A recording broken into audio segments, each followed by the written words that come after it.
CNN, BBC, France, 24. I'm watching you all. I'm recording every lie. I'm archiving every distortion. I am Ibrahim Traoré, and today I'm pulling off your masks. Yes, you heard correctly. I, whom you call a young military junta leader, whom you brand as a dangerous radical, whom you serve up as an anti-Western dictator, am now telling you the truth. And this time you cannot turn off your microphones. This time you cannot turn away your cameras. This time your editors cannot cut this speech, because the world you monopolize no longer exists. Because millions will hear these words now, without passing through your filters, without being subjected to your distortions, without being muddied by your lies. I am 34 years old. Every day of my life, I grew up with your lies. As a child, I would watch Africa on television. Always the same images. Children with flies, dry lands, weapons, death. This is Africa, they told us. This is what Africa is.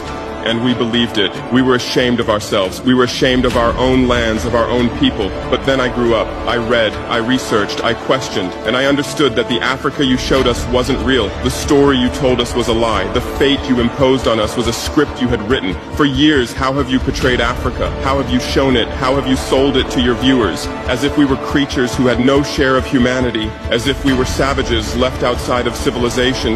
As if we were wretches waiting for you to save us. Every day, every hour, every minute, the same story plays on your screens. Hunger, war, disease, corruption, terror, chaos. These are the words that come to mind when Africa is mentioned.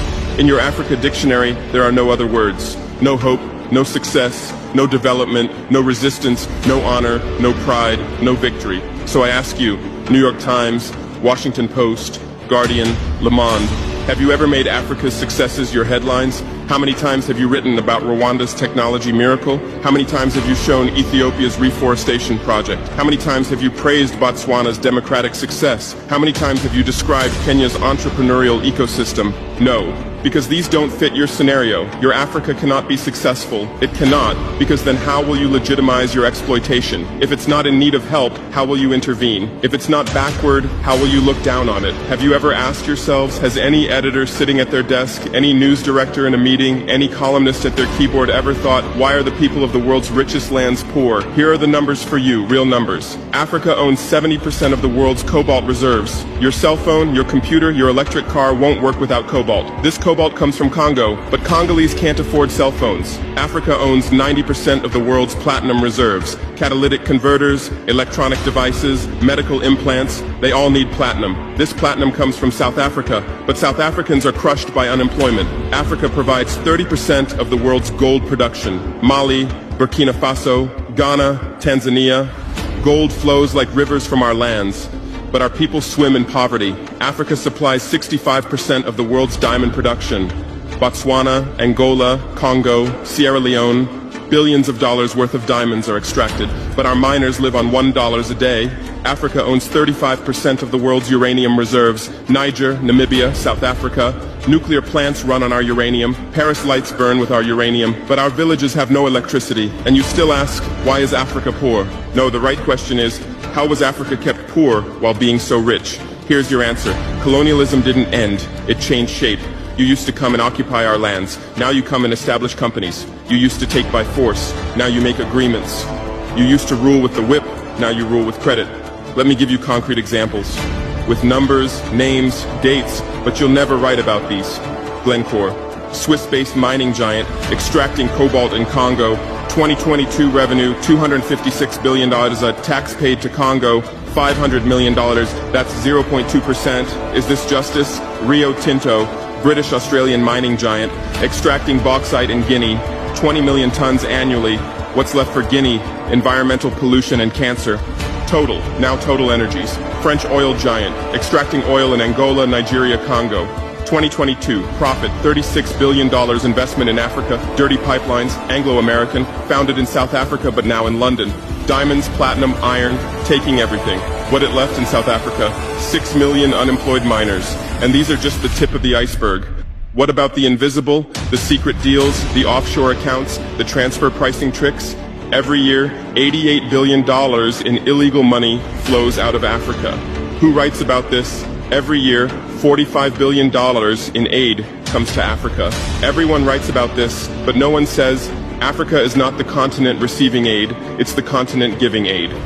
While you zoom your cameras on swollen bellies, there is a huge system working silently in the background. Every day tons of gold, diamonds, cobalt, uranium, oil leave our land. But how? Here is the system. Step 1. Create corruption. Bribe our leaders. Open offshore accounts. Promise them a life of luxury. Send their children to your schools. Step 2. Make deals. Get 50-year, 99-year concessions. Ask for tax exemptions. Be exempt from environmental rules. Ignore labor rights. Step 3. Control the infrastructure. Take over ports, airports, railways, but only from the mine to the harbor. Don't build roads to the villages. Don't bring electricity to schools. Step 4. Provide security. Set up private security companies. Arm them. Declare protesting. Step 5. Silence the media. Buy local journalists. Suppress opposing voices. Serve internal unrest news to international media. And this is how the system works. It's been working like this for 100 years, and you don't see this system. You don't want to see it, because you're part of the system too. Who are the biggest advertisers of New York Times, CNN, BBC, oil companies, mining companies, arms companies, pharmaceutical cartels, the companies that exploit Africa? You live on their money, you defend their interests, and what I'm about to tell you might cost me my life, but it's no longer time to be silent. France's system in Africa is the CFA franc. 14 African countries still use French colonial currency. 50% of these countries' central bank reserves sit in the French treasury. France applies negative interest to this money, so we pay France to use our own money. Through this system, France transfers $500 billion worth of resources from Africa every year. Does anyone write about this? No.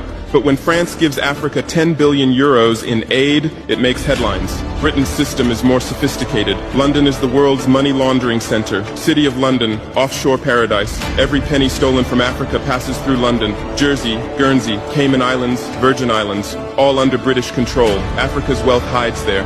America's system is AFRICOM, Africa Command. 46 military bases on the continent. Official purpose, security. Real purpose, resource control. Drones in our airspace every day, listening devices everywhere. They say fighting terrorism, but it's not terrorists, it's people's leaders who are targeted. China is the new player, says win-win, builds infrastructure, gives credit, but in exchange for what? 99-year port concessions, mining rights, agricultural lands, debt-trap diplomacy, ask Sri Lanka, ask Zambia, and you write about none of this. Why? Because you're not free press, you're corporate press, your bosses are billionaires. Jeff Bezos bought Washington Post. Why? For love of journalism? Rupert Murdoch's media empire, Fox News, Wall Street Journal, The Sun, The Times, all from the same hand, all giving the same message. West is good, others are bad. Carlos Slim is the largest shareholder of New York Times, Mexican billionaire. Where's his wealth from? Monopolized telecommunications, got rich off Latin America's back, now controls America's most respected newspaper, and you claim to do independent journalism? Who are your editors? Which schools did they graduate from? Harvard, Yale, Oxford, Cambridge? Always the same elite schools, always the same worldview, always the same prejudices. How are your reporters selected? How many languages does your Africa correspondent speak? French, English, that's all. Swahili, Hausa, Yoruba, Amharic, they don't know. They can't talk to the people. Your sources are always the same. Western diplomats, NGOs, experts, and then you come and lecture us.